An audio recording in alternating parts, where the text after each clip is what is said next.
बिस्मिल्लाहिर्रहमानिर्रहीम, अस्सलाम वालेकुम। नाज़रीन, एक तरफ तहरीक अदम एतमाद के हवाले से स्पीकर कौमी असम्बली को वक्त पर इजलास ना बुलाने पर तनकीद का सामना है। दूसरी तरफ OIC वज़ीर ख़ारजा का जो इजलास होने जा रहा है 22 और 23 को, उसके हवाले से वफूद का और वज़ीर ख़ारजा के आने का सिलसिला भी इस्लामाबाद में जारी है। अपोजिशन की जानिब से यह कहा गया कि जब तहरीक एतमाद की जो रिक्विजिशन है, दरख्वास्त है, कौमी असम्बली में 8 मार्च को जमा कराई गई, तो आइन के आर्टिकल 54(3) के मुताबिक 14 दिन के अंदर अंदर इस चीज को कॉल किया जाना चाहिए और इजलास बुलाया जाना चाहिए। सबसे पहले आपको यह बताते हैं कि जिस आइन के आर्टिकल 54(3) के तहत कि ये पाबंदी है कि इजलास कब बुलाया जाएगा, उसके मुताबिक अगर आप अपनी स्क्रीन पर देखें तो आइन का 54(3) कहता है कि कौमी असम्बली की कुल रुकनीत की कम से कम 1/4 तादाद के दस्तखतों के मुतालबे पर कौमी असम्बली का स्पीकर कौमी असम्बली का इजलास इस मुतालबे की वसूली से 14 दिन के अंदर, यह वाज़ेह है कि 14 दिन के अंदर ऐसे वक्त और मकाम पर तलब करेगा जिसे वह मुनासिब ख्याल करे, और जब स्पीकर ने असेंबली का इजलास तलब किया हो तो सिर्फ वही उसे बर्खास्त कर सकेगा। ऐसी सूरत हाल के अंदर 21 मार्च को यह दिन बन रहा था, क्योंकि 21 तारीख या 21 मार्च जो है वो 14 दिन, अगर आप 8 मार्च से इसको गिनती करें तो 21 तारीख बनती है जिस दिन कौमी असेंबली का इजलास बुलाया जाना चाहिए था। लेकिन हुकूमत ने OIC वज़ीर ख़ारजा का जो इजलास हो रहा है 48वां इस्लामाबाद के अंदर, उसको वजह बनाते हुए ये कहा गया है कि चूंकि ये वज़ीर ख़ारजा का इजलास है जिसके बायस इसको ताख़ीर से बुलाने का फैसला किया, और अब स्पीकर कौमी असम्बली असद कैसर ने यह इजलास 25 मार्च को तलब किया है। अपोजिशन की जानिब से इस इजलास के बुलाए जाने पर इसको गैर आइनी या आइन की खिलाफ वर्जी करार दिया जा रहा है, और कहा यह जा रहा है कि स्पीकर कौमी असम्बली पर आर्टिकल 6, जो कि यह कहता है कि आर्टिकल 6 संगीन गद्दारी का मुर्तकिब यह आर्टिकल है कि अगर कोई इसकी खिलाफ वर्जी करता है, अगर आप इसकी स्क्रीन पर देखें तो यह कहता है कोई भी शख्स जो ताकत के इस्तेमाल या ताकत से या दीगर गैर आइनी जरिए से दस्तूर की तंसीख करे, तकरीब करे या मुअत्तल करे या इल्तवा में रखे या इकदाम करे या तंसीख करने की साजिश करे या तकरीब करे या मुअत्तल या इल्तवा में रखे संगीन गद्दारी का मुजरिम होगा, यानी किसी भी सूरत के अंदर। अब इस वक्त हुकूमत ने आइन के आर्टिकल 254 का सहारा लिया है, और इसके मुताबिक कहा गया है कि चूंकि आइन का आर्टिकल 54(3) यह कहता है कि 14 दिन के अंदर अंदर इजलास बुलाया जाना चाहिए, लेकिन ऐसा चूंकि नहीं हो सका, ताखीर बताई और ताखीर की वजह भी बता दी, और 254 का इसमें रेफरेंस भी दिया गया है, लेकिन अपोजिशन इसको मानने को तैयार नहीं है। अब ऐसी सूरत हाल के अंदर जबकि OIC वज़ीर ख़ारजा काउंसिल का इजलास होने जा रहा है, बहुत अहम इजलास है, तो दूसरी तरफ वज़ीर आज़म के खिलाफ तहरीक अदम एतमाद को कहा यह जा रहा है कि 21 तारीख को बुलाया जाता, उसी दिन जो है वो तहरीक असम्बली में करारदाद पेश की जाती और फिर उसके ऊपर बहस मुबाहिसे का आगाज हो जाता, लेकिन ऐसा नहीं हो पा रहा है। अपने आज के इसी प्रोग्राम के अंदर हम बात करेंगे आइन और कानून क्या कहता है, और अगर इस आइन की खिलाफ वर्जी की गई है, आर्टिकल 54(3) की खिलाफ वर्जी की गई है, तो क्या आइनी तौर के ऊपर जो है वो अपोजिशन इसको किस तरीके से लेके जाती है। आर्टिकल 6 का इतलाक स्पीकर कौमी असम्बली पर होता है, और फिर साथ ही साथ हम इस पर अपने प्रोग्राम में बात करेंगे जो OIC वज़ीर ख़ारजा का इजलास भी हो रहा है। गुज़िश्ता रोज मुत्तहिदा अपोजिशन ने बहुत ज्यादा रद्द-ए-अमल का इजहार किया था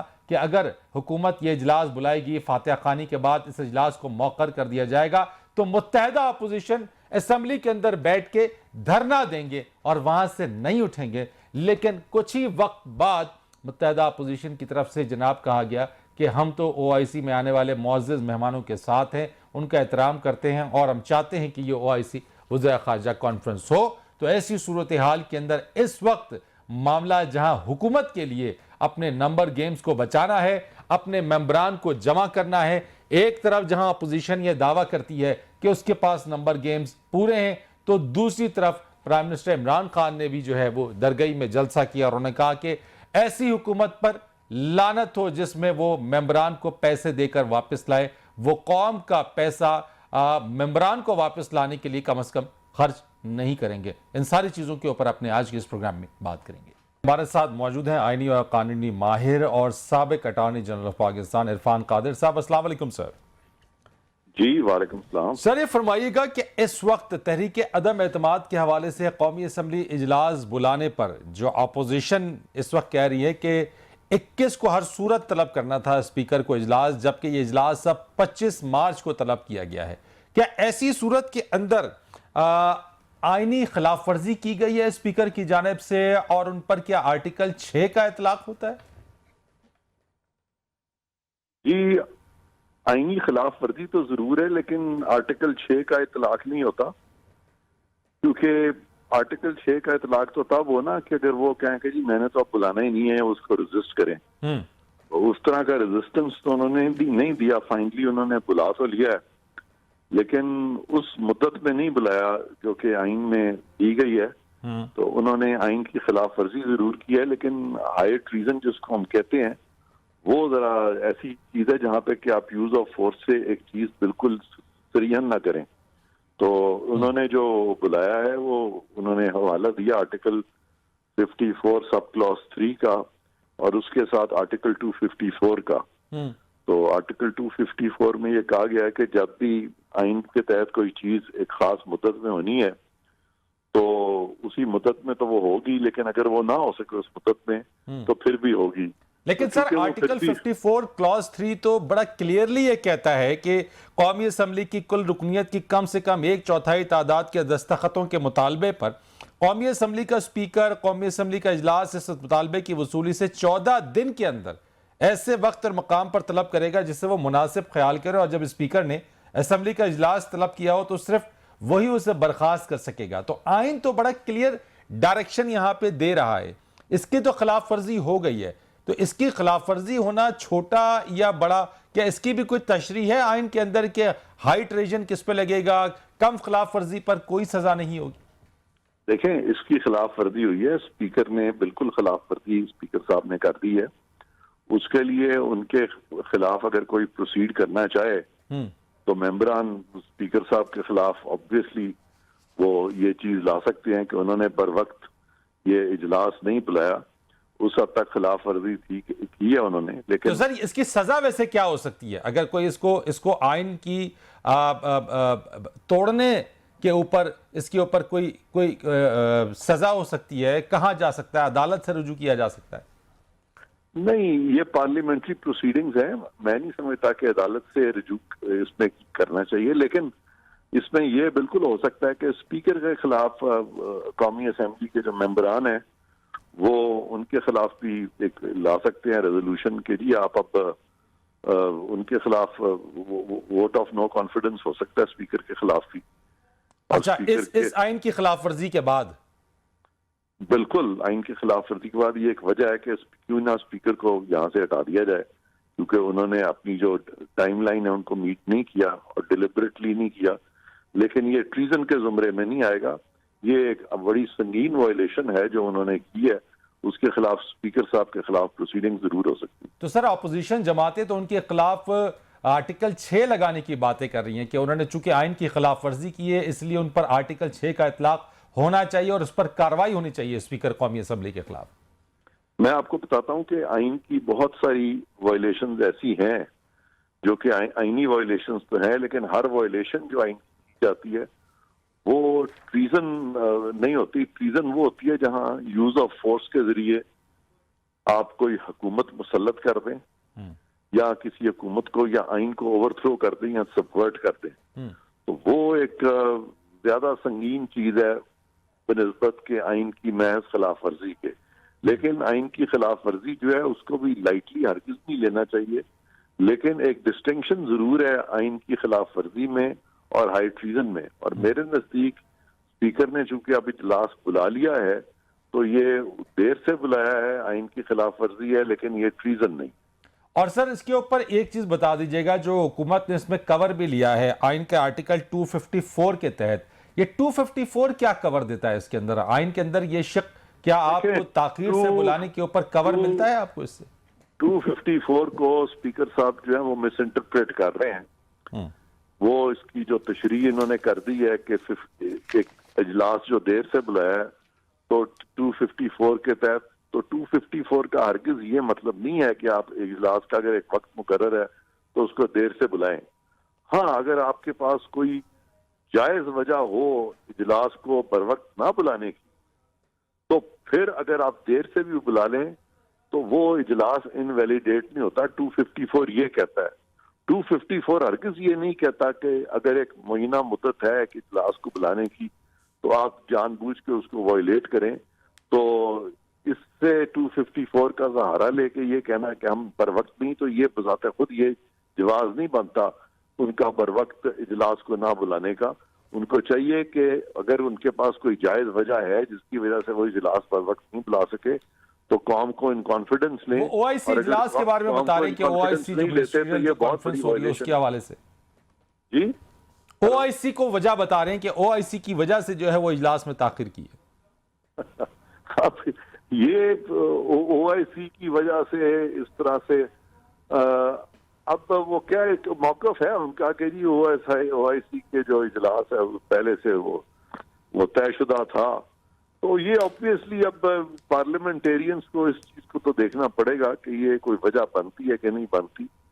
मैं तो समझता हूं कि ये ओआईसी का इजलास जो है वो इन हालात में ओआईसी के इजलास को थोड़ा सा आगे कर देते, बता देते कि हमें ये प्रॉब्लम्स आ रही हैं, ताकि प्राइम मिनिस्टर भी तो इस इजलास में हो ना, जो कि इस तरह का प्राइम मिनिस्टर जिसके खिलाफ नो कॉन्फिडेंस का एक मोशन आया हुआ है, उनको तो वैसे ही मैं समझता हूँ कि ओआईसी के इजलास से इज्तिनाब करना चाहिए। इरफान कादिर साहब, मामला जाता हुआ कहाँ नजर आ रहा है? ये अदलिया इसमें इंटरवीन करेगी, पार्लियामेंटेरियन इसको देखेंगे, ये किधर आपको जाता हुआ नजर आ रहा है सूरत हाल? जी, मैं ये समझता हूँ कि फिलहाल तो इन्होंने अब 25 को है, वो एक अलग चीज है। अदलिया के पास जो एक मामला गया है 186 का, जो कि उन्होंने हुकूमत ने कहा है कि हम 63A की तशरीह चाह रहे हैं अदलिया से, तो वो मामला अदलिया के कोर्ट में चला गया है। एक पिटीशन भी की हुई है पाकिस्तान बार काउंसिल ने, जिसमें उन्होंने कहा है कि ये हर चीज जो है बर वक्त होनी चाहिए। तो ये जैसे मैंने पहले भी कहा कि पार्लियामेंट्री प्रोसीडिंग्स के जो मामलात हैं, ये अदलिया का इसमें कोई अमल दखल होना नहीं चाहिए, क्योंकि हमारी अदलिया ऑलरेडी इस तरह के मामलात में, सियासी मामलात में बहुत से फैसले उन्होंने दिए हैं और अदालत बहुत कंट्रोवर्शियल हुई है हमारी अदालत। इरफान साहब, ये 54 ज्वाइंट का आर्टिकल 54(3) की जो वायलेशन हुई है, इसको भी क्या आप समझते हैं कि अदलिया इसको देखेगी इस ताखिर के हवाले से, वहां पे उसको इंटरवीन करना होगा? देखिए, अदलिया जो है वो पार्लियामेंट की वायलेशन कोई देखने के लिए नहीं बनी हुई। अदलिया कोई पार्लियामेंट से सुपीरियर अदारा नहीं है किसी तरह से भी। लिहाजा अगर वो कहते हैं कि जी अदलिया गार्डियन ऑफ द कॉन्स्टिट्यूशन है, तो पार्लियामेंट ज्यादा बड़ी गार्डियन ऑफ द कॉन्स्टिट्यूशन है। ठीक, अगर अदलिया अपना काम नहीं करेगी तो ये नहीं है कि पार्लियामेंट फैसले करने शुरू कर दे अदलिया के। इसी तरह अगर पार्लियामेंट अपने जो मकासद है वो हासिल करने में नाकाम रहती है या अपनी टाइमलाइंस बीट नहीं करती, तो अदलिया उसके ऊपर, पार्लियामेंट के ऊपर नहीं बैठी हुई कि वो पार्लियामेंट को ठीक करेगी। तो लिहाजा अदलिया को मैं समझता हूँ इससे बाहर रहना चाहिए और पार्लियामेंट को अपने मामले खुद तय करने चाहिए। बहुत शुक्रिया आपका इरफान कादिर साहब, अपनी आईनी और कानूनी इस पर राय देने के लिए बहुत शुक्रिया आपका। इन्हीं मौज़ूआत पर बात करने के लिए मेरे साथ मौजूद हैं माहिर बैनुल-अक़वामी उमूर डॉक्टर हुमा बक़ाई साहबा। बहुत शुक्रिया डॉक्टर साहब आपका। और मुझे ज्वाइन करेंगे सीनियर सहाफ़ी हैं, तज़कियाकार हैं राजा फैसल साहब, आपका बहुत शुक्रिया। डॉक्टर साहब, सबसे पहले तो एक बताइएगा कि ओआईसी वज़ीर ख़ारजा जो कॉन्फ्रेंस होने जा रही है, बड़ी अहमियत है इस चीज़ की, लेकिन दूसरी तरफ एक पॉलिटिकल टर्मोइल है, उसका भी सामना करना पड़ रहा है। इन चीज़ों को किस तरीके से आप देख रही हैं इंटरनेशनली और लोकली पाकिस्तान के पर्सपेक्टिव से? देखिए, नेशनली तो आपने देखा कि जब बिलावल भुट्टो साहब ने ओआईसी समिट को जोड़ा इस नो कॉन्फिडेंस मूव पे, जबरदस्त पुश बैक आया और उसे सियासी इमेच्योरिटी के तौर पे देखा गया और फिर फौरन ही आपने देखा कि रिजॉइंडर आ गया, हो जाएगा। हुकूमत पर भी प्रेशर बढ़ा और फिर नो कॉन्फिडेंस मूव की डेट अनाउंस हो गई। ये डेवलपमेंट्स तो हुई हैं, लेकिन मैं आपसे गुजारिश करूं कि इस वक्त और भी ऐसी चीजें हैं जिसके बारे में शायद बात नहीं हो रही। फॉर एग्जाम्पल, रिकोडेक का मुआहदा आज साइन हो गया और जो पेनल्टी थी हम पर वो वेव ऑफ हो गई जी। तो मेरे ख्याल है वो इंटरनेशनल फ्रंट पे पाकिस्तान के लिए, मईशत के लिए, बलूचिस्तान के लिए बहुत अहम कामयाबी है हुकूमत की। आप जिस तौर पर इसको देखें, मेरे ख्याल है अभी भी दोनों तरफ जो है ना ये लोग शादियाना बजाने की पोजीशन पे हैं और ना सोक करने की पोजीशन पे हैं। सिचुएशन अभी भी इंतहाई फ्लूइड है और उसकी सबसे बड़ी वजह ये है कि बात ये नहीं है कि इत्तेहादी साथ हैं या नहीं है, बात ये नहीं है कि कितने लोग आपके साथ सिंध हाउस में हैं, बात ये नहीं है कि 7 लोगों ने वापसी के लिए राब्ते कर लिए, बात ये है कि 172 लोगों को उस दिन लाना पार्लियामेंट में अपोजिशन की जिम्मेदारी है। हैविंग सेड दिस, अगर ये कामयाब भी हो जाता है, आप मुझे बताइए 9 पार्टीज का इल्हाक जिसमें इतनी शदीद ट्रस्ट डेफिसिट है कि पीएमएलएन अपना इजलास भी ना कर सके, वहां फिर आगे सूरत हाल क्या होगी। और हम अगर तारीख से कुछ देख लें, तारीख के तनाजुर में अगर कुछ देख लें, तो फिर क्या हुआ था पीडीएम का एक वो जो आपकी दूसरी अलायंस हुई थी 9 पार्टी की, 1 सेकंड में खत्म हो गई थी जब भुट्टो साहब को उतारा गया था और भुट्टो बहुत स्ट्रांग होके वापस आए थे।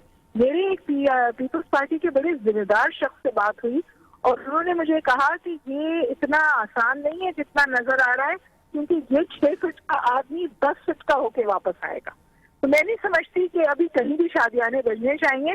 हाँ, इस पूरे गुफ्तगू में और इस पूरे शोर हंगामे में शायद रियासत पाकिस्तान कहीं हार रही है, जिसका मुझे बहुत अफसोस है। राइट हो गया, आपने कहा कि रियासत पाकिस्तान आ रही है। राजा फैसल साहब, इस चीज को आप किस तरह से देख रहे हैं कि एक तरफ वोट ऑफ नो कॉन्फिडेंस अपने उरूज के ऊपर है, सेशन बुलाए जाने के ऊपर अपोजिशन इस वक्त जो है वो बहुत ज्यादा क्रिटिसाइज कर रही है कि 21 मार्च को बुलाया जाना था, लेकिन अब उन्होंने इसमें ताखीर की, 25 मार्च को बुलाया जा रहा है और तलब किया है स्पीकर ने। आप क्या समझते हैं कि जो OIC कॉन्फ्रेंस है इस चीज को लेकर और फिर खास तौर के ऊपर जो पार्टीज का इत्तेहाद है अपोजिशन पार्टीज का, ये टाइमिंग कितनी इंपॉर्टेंस रखती है और इस टाइमिंग के ऊपर जो अपोजिशन इस वक्त वोट ऑफ नो कॉन्फिडेंस लाना चाहती है, इसको किस तरह से देख रहे हैं आप? देखिए फरीद, मेरी नजर में जब जैसे ही ये ऐलान हुआ कि फॉरेन मिनिस्टर ऑफ चाइना वो भी आ रहे हैं और वो एज अ स्पेशल गेस्ट के तौर पे आएंगे OIC के लिए एंड वो भी इसका हिस्सा बनेंगे, तब से ही कुछ मुझे दाल में काला लग रहा था कि अचानक से ही OIC के ऊपर भी उन्होंने ऑब्वियसली हथियार सीधे कर लिए। मेरे ख्याल में ऐसा नहीं करना चाहिए था। और अगर करंटली देखा जाए तो जैसे हुमा साहिबा ने कहा है 172 लेके आने हैं जो कि नजर नहीं आएंगे, वो मेरा नहीं ख्याल के नजर आएंगे। और अगर वो किसी तरीके से आ भी जाते हैं तो उसके बाद जो पॉलिटिकल सिचुएशन है पाकिस्तान की, पाकिस्तान सियासी तौर पे एक बंद गली में घुस जाएगा। And she is very right about it कि वो कहते हैं ना कि इमरान खान जो है वो गवर्नमेंट में रह के, उन्होंने वो खुद कहा कि मैं गवर्नमेंट में रह के इतना ज्यादा खतरनाक नहीं जितना कि मैं बाहर निकल के हो जाऊंगा। तो मेरे ख्याल में उनसे बचना चाहिए, क्योंकि इस वक्त जो उनके जलसे हो रहे हैं उनसे तो एक ही चीज वाज़ेह नजर आ रही है कि अवाम उनका साथ दे रहे हैं और अवाम उनकी कॉल्स पे बाहर आ रहे हैं। लेकिन ये आपने बंद गली में जाने वाली बात की है, अपोजिशन की जमातों को क्या इस बात का इदराक है कि अगर यह वोट ऑफ नो कॉन्फिडेंस कामयाब हो जाती है तो उसके बाद सलूशन क्या है पाकिस्तान के लिए? देखिए, उसके लिए सोल्यूशन तो वो यही ज़हन में रख के बैठे हुए हैं कि हम लोग ऐसे ही मिल बैठ के 11 पार्टीज जो हैं वो हम लोग अपने इत्तेहाद से ये सब कुछ चलाएंगे और सबको अपने साथ मिला लेंगे और इमरान के खिलाफ हम लोग ऑब्वियसली वो हुकूमत बनाएंगे। तो कुछ जो जैसा कि हमें एक इंटरव्यू से नजर भी आया कि शहबाज शरीफ साहब ये कहते हुए नजर भी आए कि फलां जो शख्स है उसको हम लोग ये मिनिस्ट्री दे देंगे, फलां को ये दे देंगे। तो मेरे ख्याल में ये सब कुछ उस तनाजुर में सोच के बैठे हुए हैं। लेकिन इनको इस चीज की खबर होनी चाहिए कि ये वही इमरान खान है कि जब पिछली हुकूमत थी तो वो 2/3 मेजॉरिटी के साथ बैठी हुई थी हुकूमत, और उसके खिलाफ एक ही शख्स जो कि अपनी 30-31 सीटों के साथ हर तरफ नजर आता था और इनके खिलाफ बरसरे पैकार था, वो इमरान खान था। और उसी की वजह से एक इतना मजबूत प्राइम मिनिस्टर जो नवाज शरीफ थे उनको घर जाना पड़ा। तो मेरी नजर में इनको इस चीज से बचना चाहिए कि एक वो जो कि 30-31 सीट्स के साथ इनकी 2/3 मेजॉरिटी वाली गवर्नमेंट को हिला सकता है, वो इनके लिए क्या कुछ नहीं कर सकता। ठीक हो गया, एक ब्रेक लेनी है। राजा फैसल साहब आप मेरे साथ मौजूद रही, डॉक्टर मबकाई साहब आप मेरे साथ मौजूद है। एक ब्रेक लेंगे, ब्रेक के बाद आके इस मौजू के ऊपर मजीद बात करेंगे। हमारे साथ बात करने के लिए मौजूद हैं पाकिस्तान तहरीक इंसाफ के मुनरिफ रहनुमा राजा रियाज साहब। अस्सलाम वालेकुम।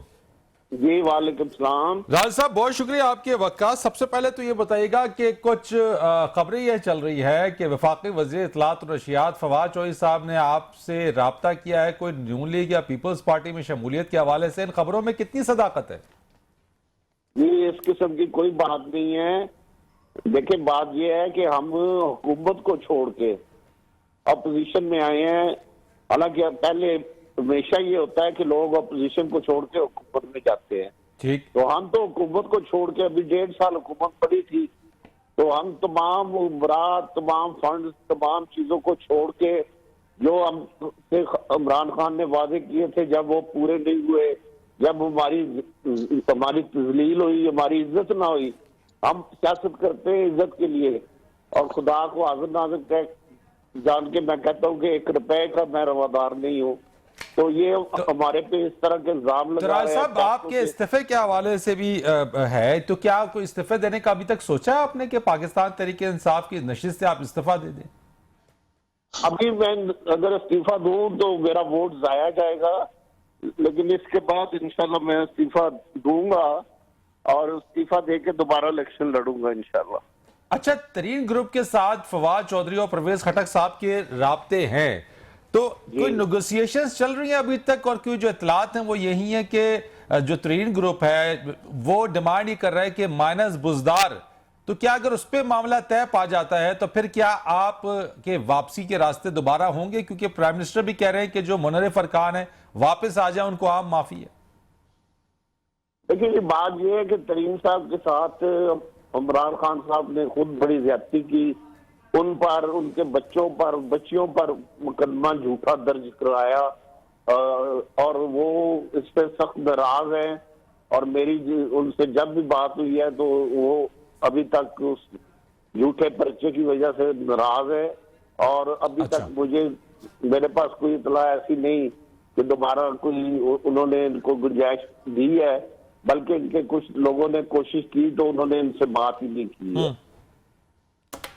तो अब मुझे बताइएगा कि क्या अगर बातचीत हो जाती है और अगर मानस बुजदार वाले मामले के पे तरीन ग्रुप सेटल हो जाता है तो फिर क्या होगा? आप भी वापस हो जाएंगे, तरीन ग्रुप के जो लोग हैं उनकी रिजर्वेशंस खत्म हो जाएंगी, तो फिर दोबारा बैक टू द पवेलियन? नहीं, हम वफाक में तो जो कदम उठा चुके हैं उससे हम वापस नहीं आए होंगे। अच्छा, हमने वो जो कदम उठा लिया है उससे हम कतन वापस नहीं होंगे। हाँ, अलबत्ता जहांगीर तरीन साहब सूबे में कोई किसी किस्म की किसी के साथ कोई मुआहदा करते हैं या किसी किस्म की कोई बात करते हैं तो उस पर हम सोच सकते हैं। अच्छा, प्राइम मिनिस्टर साहब ने गुज़िश्ता रोज कहा कि जो अवामी दबाव है उस पर से भी लोगों को, जो मुनरिफ हो गए लोग, वो वापस वो फिर उससे आएंगे। तो हम देख रहे हैं कि आपके शहर के अंदर भी एहतजाज हुआ है आपके खिलाफ। नूर आलम जो है पब्लिक प्लेसेस पे गए हैं, उनके अगेंस्ट भी जो बातें हुई हैं, आपको भी जो टेलीफोन कॉल्स और ऑडियोज हैं वो आपकी लीक हुई है। तो ये अवामी दबाव आपके ऊपर और दीगर अरकान के ऊपर बढ़ नहीं रहा, तो फिर इसका कैसे सामना करेंगे? मैं अगर आपको हकीकत बताऊं तो हम अवामी दबाव पे हमें ये फैसला करना पड़ा कि इमरान खान को छोड़ना पड़ा, क्योंकि अवाम सख्त तंग से, महंगाई से, करप्शन से, लाखों से। दवाई नहीं, आज गरीब आदमी दवाई अपने लिए नहीं खरीद सकता। इतनी मुश्किलात है गरीब आदमी के लिए कि आप अंदाजा नहीं कर सकते। और हमने ये जो फैसला किया है, ये फैसला करने की सबसे बड़ी वजह अवाम का प्रेशर और अवाम का दबाव था, उस वजह से हमने ये किया है। लेकिन इनके ये मीडिया की चंद लड़के हैं जो इस किस्म की मीडिया पे और सोशल मीडिया पे ये मुहिम चला रहे हैं, तो इससे हमें कोई फर्क नहीं पड़ता। तो अगर अवामी दबाव पर आपने ये फैसला किया है राजा साहब, तो वो कौन लोग हैं जो आपके शहर पे एहतजाज कर रहे हैं? आप मेरे हल्के में 6 लाख आदमी हैं और चारों हल्के हैं। मैंने के चारों हल्कों में से 200 आदमी अगर इकट्ठा कर लिया है तो कौन सा इतना बड़ा तीर चला है? 25-30 लाख शहर की आबादी है और उसमें से अगर 200 लोग इकट्ठे हो गए हैं तो कौन सा तीर चल गया है?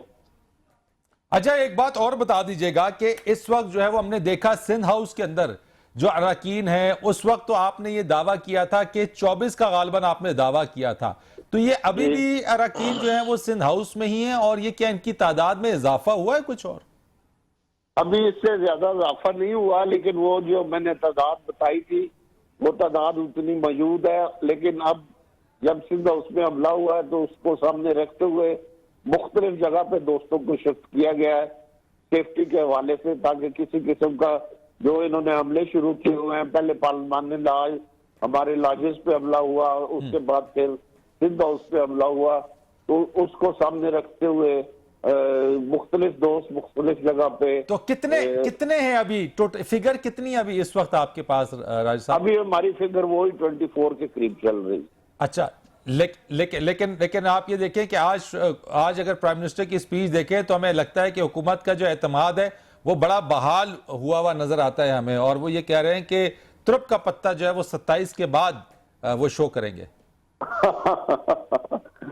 अब पता हमारे पास है और हमने शो करनी है और इंशाल्लाह हम शो करेंगे। अब मेरा वज़ीर आज़म साहब से यही गुजारिश है कि मेहरबानी करके वो इस्तीफा दे और नई हुकूमत बने, ताकि गरीब अवाम के जो मसाइल है वो हल हो सके। गरीब अवाम जो इस वक्त मुश्किल में है, जो ना दवाई खरीद सकते हैं ना अपने बच्चों तो राजा साहब ये बता दें कि जब आप इस्तीफा देंगे तो किस पार्टी में जाने का इरादा रखते हैं, और दीगर अरकान का क्या ख्याल है जाने का, कौन सी पार्टी ज्वाइन करेंगे? जब इस्तीफा देंगे फिर देख लेंगे, जो पार्टी मुनासिब समझेगी उसमें चले जाएंगे। बहुत शुक्रिया आपका राजा रियाज साहब, आप मेरे साथ मौजूद थे। राजा फैसल साहब, पॉलिटिकली मामलात इस वक्त हैं और जो इस वक्त सूरत हाल है वो ये कहते हैं 24 हमारे पास मौजूद हैं, और तो क्या वैसे हैं इनसाइडर्स के मामलात जो है वो वोट ऑफ नो कॉन्फिडेंस जो है वो क्या कामयाब होने जा रही है जो नंबर्स बता रहे हैं राजा साहब, या फिर मामलात जो हैं वो सब अच्छे की तरफ जा रहे हैं? देखिए फरीद, जो मामलात अभी कॉन्स्टिट्यूशन एवेन्यू पे चल रहे हैं, मुझे नहीं लगता कि किसी भी तरीके से जो अपोजिशन पार्टीज हैं वो नंबर जो है 172 का वो ले पाएगी, वो नहीं ले पाएगी। उसकी वजह यह है कि जिस तरीके से इमरान खान ने एकदम से वो जो जलसे करने शुरू किए हैं, उनसे एक अवामी जो लहर सामने आई है सपोर्ट की इमरान खान के हक में, वो अनप्रेसिडेंटेड है। वो पहले कभी ऐसे देखने में नहीं आई और अचानक से ऐसे होना, इट इज अनप्रेसिडेंटेड। और पहले तो चले ये भी कहा जाता था ना कि शायद वो जहांगीर तरीन के पैसे लगे हुए थे या इस तरह, और इसलिए बंदे आ गए। अब तो वो भी कुछ भी नहीं। अब तो मतलब अवाम को भी पता है कि एक तरफ वो सारी की सारी पार्टीज जिनके ऊपर के करप्शन के चार्जेस हैं, जो कि अपेरेंट हैं, काफी सारे उनके केसेस बने हुए हैं। मेरे ख्याल में अब अवाम भी ये कहना शुरू हो गए हैं कि आज सब ने, पूरे पाकिस्तान ने मिलके ये एक फैसला करना है कि आया कि वो उन शुरफा के कि जिनके फ्लैट्स लंदन में हैं, उनके पप्पू पटवारी और मकसूद चपड़ासी बनना पसंद करेंगे या आगे एज अ पाकिस्तानी बढ़ना पसंद करेंगे। लेकिन पॉलिटिकल होने क्या जा रहा है, मेरा सवाल ये, एनालिसिस आपका क्या है कि इस वक्त जो है, इस वक्त जो टर्मोइल है ओआईसी कॉन्फ्रेंस के तनाजुर के अंदर, एक इंपॉर्टेंट इवेंट है, इसके तनाजुर में पॉलिटिकल चीजें क्या होने जा रही हैं, क्या क्या क्या इस्लामाबाद के हलकों में क्या क्या खबरें गर्दिश कर रही हैं? देखिए, मैं जो खबरें गर्दिश कर रही हैं वो तो आपको भी कुछ पता है, और मैं उनको फिर दोबारा से बताना चाहता हूं कि कुछ ऐसे दोस्त ममालिक भी ओआईसी में आ रहे हैं जो कि हमारी सियासी सिचुएशन के ऊपर भी नजर रखते हैं, और उनकी नजर में भी जो कुछ हो रहा है वो उसको सेटल अप करने की जरूरत है। और मेरे ख्याल में जो चाइनीज फॉरेन मिनिस्टर आ रहे हैं वो भी इस चीज के ऊपर ऑब्वियसली देख रहे होंगे। तो मेरे ख्याल में राइट आफ्टर ओआईसी चीजें बहुत डिफरेंट हमें नजर आएंगी, और उसमें हुकूमत जो है उसको अपर हैंड मिल जाएगा। और मेरा नहीं ख्याल कि ये हुकूमत कहीं भी जाने के लिए तैयार होगी, क्योंकि हमें बहुत ही अच्छे तरीके से पता है कि इमरान खान ने बारहा एक ही चीज कही कि मैं आखिरी गेंद तक लड़ने वाला प्लेयर हूं, मैं उससे पहले हार नहीं मानूंगा। बहुत शुक्रिया आपका राजा फैसल साहब, आपका बहुत शुक्रिया। हमारे साथ मौजूद थी डॉक्टर अम्मा बकाई साहबा, उनका बहुत शुक्रिया। मजमूई तौर के ऊपर सूरत हाल जो इस वक्त है वो हुकूमत अपोजिशन दोनों ही इस सूरत हाल में आपस में दस्तो गिरेबा है, लेकिन आइंदा आने वाले दिन पाकिस्तान की जो सियासत है उसके लिए बहुत अहम है। फरीद रीस को इजाजत दीजिएगा। अल्लाह।